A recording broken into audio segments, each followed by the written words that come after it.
Hello guys, how are you? Welcome to my channel Aadam tech. उम्मीद है आप सब खैरियत से होंगे। तो गाइस, जैसे कि आप जानते हैं कि हमारा HTML का कोर्स कंप्लीट हो चुका है। मैंने HTML पर 10 वीडियोस अपलोड की थी। उम्मीद है आपने वो देखी होंगी। तो गाइस, मैंने आपको जैसा कि कहा था कि मैं HTML के बाद CSS का कोर्स शुरू करूँगा। तो आज से हम अपना CSS का कोर्स शुरू कर रहे हैं। तो गाइज़, अगर अभी तक आपने मेरा चैनल आदम टेक सब्सक्राइब नहीं किया तो इसको सब्सक्राइब कर दें और साथ में मौजूद बेल आइकन को भी प्रेस कर दें। तो चलिए गाइज़, शुरू करते हैं। हम अपनी कंप्यूटर स्क्रीन की तरफ जाते हैं। तो गाइज़, सबसे पहले आपको मैं इंट्रोडक्शन देता हूँ CSS का। आज की इस वीडियो में मैं आपको कोडिंग कम ही सिखाऊंगा और सबसे पहले मैं आपको इस वीडियो में इंट्रोडक्शन ही दूंगा। तो सब फर्स्ट ऑफ ऑल हम देखते हैं introduction to CSS। Okay, CSS stands for cascading style sheets.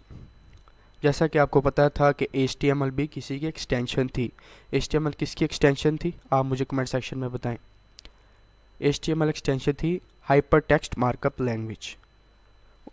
और CSS भी किसी की एक्सटेंशन है, वो एक्सटेंशन है कास्केडिंग स्टाइल शीट्स की। ओके, उसके बाद आ गई CSS saves a lot of work.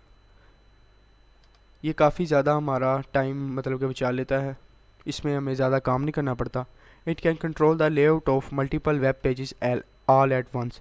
यानी कि अगर एक वेब पेज है उसमें 1000 लाइंस हैं, हम चाहते हैं कि सारी लाइंस के जो वर्ड्स हैं वो अपर केस हो जाएं, तो वो हम बस एक लाइन के कोड से 1000 लाइंस पे 1000 लाइंस वो अफेक्ट करेंगी एक लाइन का कोड। तो वो यही कह रहा है कि it controls the layout of multiple web pages all at once. ये सारा वेब पेजेस को कंट्रोल करता है।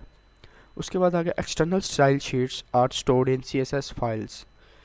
ये जो हमारी एक्सटर्नल स्टाइल शीट्स होती हैं उनको हम CSS फाइल्स में स्टोर करते हैं। आपको भी एक्सटर्नल स्टाइल शीट्स का नहीं पता होगा, वो मैं आपको नीचे बताने वाला हूँ।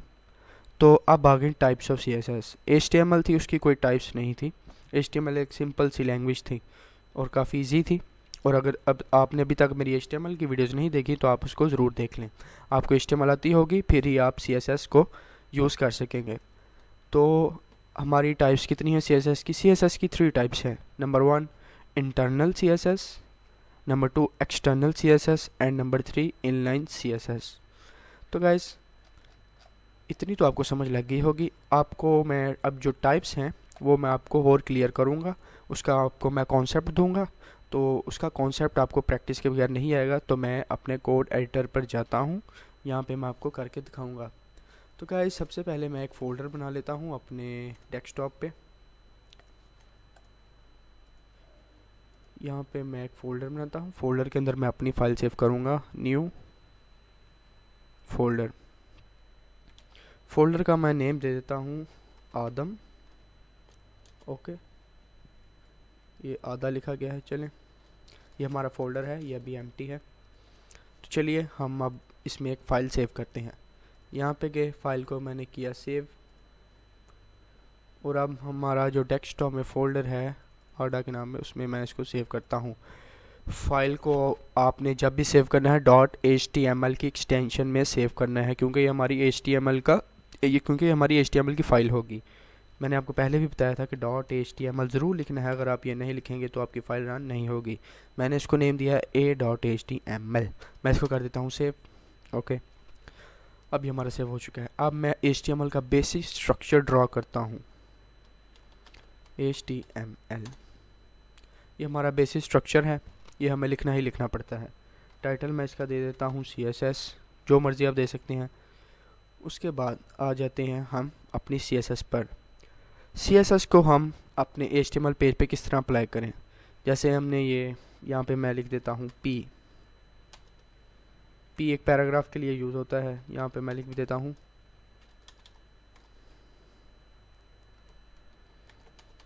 लोरियम इम्पल्स।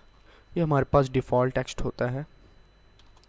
ये मैंने टेक्स्ट यहाँ पे लिख दिया। ओके, मैं फ़ाइल को करता हूँ सेव और इसको करता हूँ कॉपी फाइल पाथ, और यहाँ पे मैं करता हूँ रन। तो ये हमारे पास आ चुकी है हमारी लाइंस, जो हमने पैराग्राफ अपना प्रिंट करवाया है। अब हम इसको CSS की मदद से किस तरह अब हम इस पैराग्राफ पर किस तरह CSS अप्लाई करते हैं। तो चलिए मैं आपको CSS अप्लाई करके दिखाता हूँ। मैं आपको एक बात बताना भूल ही गया कि CSS का फंक्शन क्या है। गाइस, जैसे कि आप जानते हैं कि एक ब्यूटी बक्स होता है जो कि इंसान को ब्यूटीफुल कर देता है, उसी तरह CSS भी एक ब्यूटी बक्स की तरह है जो कि हमारी वेबसाइट को खूबसूरत कर देती है। आपको मैं दिखाता हूँ। चलिए मैं आपको इधर एग्जांपल करके ही दिखा देता हूँ। आप ये देखें, इसको मैं ब्यूटीफुल करके दिखाऊँ आपको। देखें आप, इसका ये ब्यूटीफुल पैराग्राफ किस तरह लगेगा कि इसका बैकग्राउंड चेंज हो जाए, उसका कलर चेंज हो जाए। तो ये मैं आपको करके दिखा देता हूँ। स्टाइल,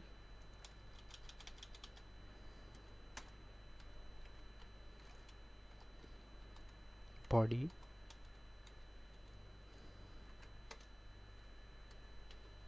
बैकग्राउंड कलर वो हमारा ब्लैक,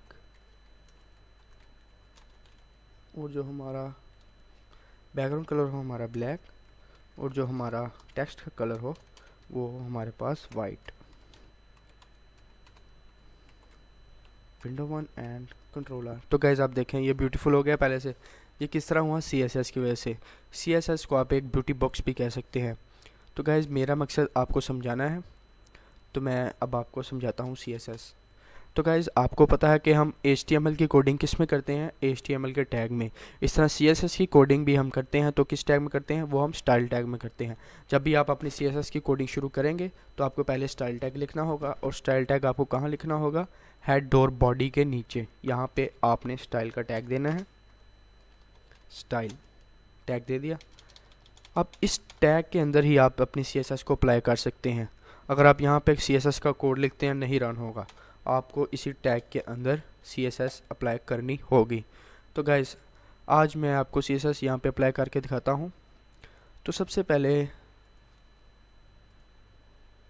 इसको मैं सेव नहीं किया, फाइल को मैं कर देता हूँ सेव, और इसको रन करके दिखाता हूँ। ये हमारा एक पेज है, ओके। इस पे हमने करनी है CSS अप्लाई। आप चाहते हैं कि इसका बैकग्राउंड कलर हो जाए ब्लू हो जाए, ओके, और जो इसका टेक्स्ट है वो रेड हो जाए। आप इसको ब्यूटीफुल करना चाहते हैं, तो उसके लिए आपको पता है ब्यूटीफुल करने के लिए CSS यूज़ होती है, तो हम CSS यूज़ करेंगे। CSS हम किसके अंदर लिखेंगे? स्टाइल टैग के अंदर। और स्टाइल टैग हम कहाँ लिखेंगे? हेड और बॉडी के टैग के अंदर। जहाँ पे हेड का टैग ख़त्म हो रहा है उसके नीचे हम स्टाइल का टैग देंगे और उसको क्लोज करेंगे, और यहाँ पे हम अपनी कोडिंग कर लिखेंगे CSS की। तो गाइस सबसे पहले हमारा काम है कि हम बैकग्राउंड चेंज करें। तो बैकग्राउंड कहाँ पे होता है? बॉडी के अंदर होता है। ये जो हमारी बॉडी है ना, ये सारी जो पीछे वाइट स्क्रीन है ये हमारी बॉडी है, ओके। तो हम अपनी बॉडी का कलर चेंज करना चाहते हैं, तो हम इसी बॉडी को यहाँ पे लिखेंगे कि भाई जो बॉडी है ना, बॉडी को हमने यहाँ पे लिख दिया। और इसके जब CSS में आपने यहाँ पे टैग्स यूज़ नहीं करने, बस खाली यहाँ पे बॉडी लिखना है, ओके। ये टैग सार नहीं लगाने। बॉडी लिखा और मैं इसको कह दूँगा कि भाई जो बॉडी है उसका बैकग्राउंड कलर जो है वो ब्लू कर दो। बहुत इजी सिंपल सी लैंग्वेज है। जैसे हम बोलते हैं बॉडी, उसका जो बैकग्राउंड कलर है उसको कर दो ब्लू, ओके। अब देखते हैं ये हमारा करता है कि नहीं। इसने हमारा बैकग्राउंड कलर कर दिया है ब्लू, जैसा कि आप देख सकते हैं। अब हम चाहते हैं इसका जो टेक्स्ट है वो रेड हो जाए, ब्लैक नज़र नहीं आ रहा। तो ब्लैक कैसे होगा? सिंपल, कि भाई जो कलर है ना वो कर दो ब्लैक। अब आप देखें, ब्लैक कह रहा हूँ, रेड कर दो। ये हमारा कलर अब कर देगा रेड। कंट्रोल 1, कलर हमारा हो चुका है रेड। तो गाइज इस तरह आप CSS को अप्लाई कर सकते हैं। CSS की बहुत वास्ट लैंग्वेज है CSS। इस तरह मैं CSS को अप्लाई कर सकता हूँ। तो गाइज जो मैं यहाँ पे CSS अप्लाई की है, स्टाइल का टैग लगा के बॉडी और हेड के टैग के अंदर, इस CSS को कहते हैं इंटरनल CSS, ओके। कहाँ पे गई हमारी टाइप्स? इंटरनल CSS की टाइप हमने पढ़ ली। अब हम पढ़ते हैं एक्सटर्नल CSS क्या होती है। तो गाइस अब मैं एक्सटर्नल CSS को यूज़ करने लगा हूँ। एक्सटर्नल CSS हमने इंटरनल CSS कर ली।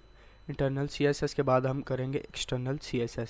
तो आ जाए एक्सटर्नल CSS क्या होती है। तो एक्सटर्नल सीएसएस को राइट करने के लिए हम इंटरनल सीएसएस को कर देते हैं डिलीट। ओके, अब हम यहाँ पे अप्लाई करेंगे एक्सटर्नल सीएसएस। इसको मैं आपको सेव करके दिखा देता हूँ कि भाई अब वो डिलीट हो चुकी है, अब हमारा कोड ख़त्म हो चुका है। जो हमने सीएसएस अप्लाई की थी वो अब यहाँ पे अप्लाई नहीं हो रही। तो अब हम एक्सटर्नल सीएसएस को अप्लाई करते हैं। एक्सटर्नल सीएसएस को अप्लाई करने के लिए हमें एक न्यू फाइल लेनी पड़ती है। तो मैं यहाँ पे जाके एक न्यू फाइल लेता हूँ और उसको करता हूँ सेव। फाइल को आपने उसी फोल्डर में सेव करना है जहाँ आपने HTML की फ़ाइल को सेव किया हुआ है। मैंने इसको ADA की जो हमारा फोल्डर है जिसका नाम ADA है, उसके अंदर मैंने अपनी फ़ाइल को सेव किया था जिसका नाम A है। तो गाइस उसी के अंदर मैं अपनी CSS की फ़ाइल को सेव करूँगा और उसका मैंने देता हूँ b.css। गाइस जैसा कि आपको पता है कि जब आप HTML की फ़ाइल को सेव करते हैं तो आप उसके एंड पे लिखते हैं .html। तो जब आप CSS की फ़ाइल को सेव करेंगे तो उसके एंड पे क्या लिखेंगे? जी हाँ, उसके एंड पर भी हम .css लिखेंगे। तो गाइस इसके एंड पे आपने .css लिखना है। अगर आप .css नहीं लिखेंगे तो आपकी ये CSS की फ़ाइल सेव नहीं होगी। तो मैंने इसको कर दिया सेव। ओके, और अब हम यहाँ पे अपनी CSS को अप्लाई करेंगे। जैसे कि आप यहाँ देख सकते हैं, यहाँ पे हम पहले CSS अप्लाई करते थे ना बॉडी, हेड और बॉडी के टैग के दरमियान में। अब हम यहाँ नहीं, अब CSS को हम यहाँ अप्लाई करेंगे। तो मैं यहाँ आपको अप्लाई भी करके दिखा देता हूँ। बॉडी, यहाँ पे आपको स्टाइल का टैग भी नहीं लगाना पड़ता, सिंपल CSS आपने अप्लाई कर देनी है। बॉडी, इसका जो बैकग्राउंड कलर है वो कर दो ब्लैक, और जो इसका टेक्स्ट का कलर है वो कर दो वाइट। गाइस बिल्कुल इजी ये लैंग्वेज है, सिंपल जिस तरह हम वर्ड यूज़ करते हैं उसी तरह यूज़ होती है, बहुत ईजी है। यहाँ पे मैं इसको कर देता हूँ सेव। ओके, अब मैं CSS की फ़ाइल को HTML की फ़ाइल से लिंक करवाऊँगा। वो किस तरह करवाऊँगा आइए देखते हैं। जहाँ पे हम अपनी CSS लिखते थे वहीं पे हम ये लिंक लिखेंगे। यहाँ पे यहीं पे हम अपनी CSS की फ़ाइल को लिंक करवाएंगे। लिंक किस तरह करवाएंगे? सिंपल, लिंक का टैग, बहुत ईजी लैंग्वेज है। लिंक का टैग आप लगा देंगे, बस लिंक का टैग भाई लगाया, और यहाँ पे आप लिखेंगे, इसको आप डिलीट कर दें, इसकी हमें ज़रूरत नहीं। यहाँ पे अब अपनी आप फाइल का नेम लिखेंगे। हमारी फाइल का नेम क्या था? b.css। मैं यहाँ पे लिख देता हूँ b.css और फाइल को मैं कर देता हूँ सेव। अब हमारी फाइल हो चुकी है सेव। अभी आप देखें हमारी जो CSS अभी अप्लाई नहीं हुई है, सिंपल हमारा HTML का पेज है। अब मैं इस पर एक्सटर्नल CSS अप्लाई करता हूँ। तो गाइस आप देख रहे हैं कि हमारी एक्सटर्नल CSS अप्लाई हो चुकी है। बिल्कुल एक लाइन लिखने से हमारी एक्सटर्नल जो CSS है वो अप्लाई हो चुकी है। ये जो चीज़ है ये हमारी HTML फाइल को इस पेज पे ले जाती है जहाँ पे हमने CSS की होती है। तो गाइस इसका क्या फ़ायदा होता है? आपके जहन में सवाल आ रहा होगा कि हम यहाँ भी तो लिख सकते हैं, तो हमने एक लहदा पेज पे क्यों लिखा? तो गाइस ये लहदा पेज पे हम इसलिए लिखते हैं कि बाज़ औक़ात हमने कुछ बड़ी वेबसाइट डिज़ाइन करनी होती हैं, तो उसके लिए हम एक्सटर्नल CSS को यूज़ करते हैं। इसकी वजह से हमारा काम ज़्यादा आसान हो जाता है। अगर इस तरह हम इसी के अंदर डबल कर दें तो इंसान डबल माइंडेड हो जाता है, तो HTML CSS मिक्स हो जाए फिर बंदा सही काम नहीं कर सकता। इसलिए एक्सटर्नल CSS हम यूज़ करते हैं, इससे काम ईजी हो जाता है। आप भी देख सकते हैं यहाँ पे CSS कितनी क्लियर नज़र आ रही है। अगर मैं CSS यहाँ पे लिखता तो कितनी बुरी लगती। तो यहाँ पे जो हम लिखते हैं वो हमारी इंटरनल CSS होती है, यहाँ पे होती है हमारी एक्सटर्नल CSS। तो गाइज़ हम वापस अपनी टाइप्स पे आते हैं। आपको इंटरनल CSS का भी मैंने बता दिया, एक्सटर्नल CSS का भी बता दिया। अब हमारी जो अगली है वो है इनलाइन CSS। गाइस ये बहुत इजी है, मैं आपको भी समझा देता हूँ। तो यहाँ पे जो हमारा CSS का जो हमारा पेज था उसको मैं डिलीट कर दिया। यहाँ पे भी मैं इसको अब कर देता हूँ डिलीट। अब हम इनलाइन CSS को अप्लाई करने जा रहे हैं, इसकी हमें ज़रूरत नहीं। फाइल को सेव। अब मैं आपको दिखाता हूँ अपना पेज। ये अब CSS के बगैर शो होगा क्योंकि हमने CSS डिलीट कर दी है, तो ये उसी तरह पेज आ गया। अब हम किस तरह शो करेंगे? बॉडी, जिस तरह हम बॉडी का टैग लिखते थे ना, जिस तरह हम बॉडी लिखते थे CSS में, भाई जो बॉडी है ना उसका कलर ये कर दो, उसी तरह बॉडी के टैग में ही हम लिख देंगे स्टाइल का टैग। यहाँ पे हम स्टाइल का टैग देंगे, स्टाइल का टैग नहीं, यहाँ पे हम खाली स्टाइल लिखेंगे, ST लिखेंगे तो ऑप्शन आ जाएगी, उस पर क्लिक करेंगे तो ये डॉट्स आ जाएगी। इसके अंदर आप लिखेंगे आप स्टाइल, बिल्कुल यहाँ पे जिस तरह हम CSS में लिखते हैं उसी तरह यहाँ पे लिखेंगे। जो इसका बैकग्राउंड कलर है ना वो कर दो ब्लैक, सेमी कॉलन एंड पे ज़रूर लगाना है, नहीं लगाएंगे तो एरर आ जाएगा। और इसका जो कलर है वो कर दो वाइट। तो गाइस आप देखिएगा ये हमारा वर्क करेगा। इसको मैं कर देता हूँ सेव। देखा आपने, 3 मेथड से मैंने आपको CSS अप्लाई करके दिखाई है। और वो 3 मेथड कौन से हैं? इंटरनल CSS, एक्सटर्नल CSS और इनलाइन CSS मेथड्स। गाइस उम्मीद है आपको मेरे इस लेक्चर की समझ आई होगी। और अब मैं आपको बता दूं कि इनलाइन CSS कब यूज़ होती है। जब आपने सिर्फ एक लाइन का आपने कोड मतलब करना, बस एक लाइन का आपने एक लाइन पे आपने CSS अप्लाई करनी हो, तो आप वहाँ पे इनलाइन को यूज़ कर लेते हैं। और अगर आपने थोड़ी सी CSS इस्तेमाल करनी हो तो आप इंटरनल यूज़ करते हैं, और अगर आपने काफ़ी बड़ी वेबसाइट बनानी हो तो आप एक्सटर्नल CSS को यूज़ करते हैं। तो गाइस CSS का आपको पता चल गया होगा कि एक ब्यूटी बॉक्स है वेबसाइट को ब्यूटीफुल करने के लिए। इस तरह काफ़ी CSS के काफ़ी कमाल्स हैं। आप ये देख रहे हैं, जो ये आपको मेरा बैकग्राउंड नज़र आ रहा है, ये सब मैंने CSS से बनाया है। कितना ये खूबसूरत लग रहा है, ये सब CSS का कमाल है। और आप इसको देखें, अब यहाँ पे हम मज़ीद CSS अप्लाई करेंगे। आप मुझसे कनेक्टेड रहिए, मेरे चैनल की आप जो भी मेरी वीडियोस आती हैं आप वो देखें। अब हमारा CSS का कोर्स स्टार्ट हो चुका है। ये हमारा इंट्रोडक्शन था CSS पे, अब इस पे पार्ट 1 आएगा। इस तरह हम पार्ट हमारे चलते जाएंगे। गाइस CSS एक बहुत इंपॉर्टेंट लैंग्वेज है। अगर आपको CSS आती होगी तो आपको काफ़ी अच्छी जॉब भी मिल सकती है और आप एक हैंडसम सैलरी भी अर्न कर सकते हैं। तो गाइस अगर अभी तक आपने मेरा चैनल आदम टेक सब्सक्राइब नहीं किया तो इसको सब्सक्राइब कर दें और साथ में मौजूद बेल आइकन को भी प्रेस कर दें, ताकि मेरी लेटेस्ट से लेटेस्ट वीडियो आप तक बआसानी पहुंच सके। तो गाइस आज के लिए इतना ही, मुझे दीजिए इजाज़त। अल्लाह हाफिज़।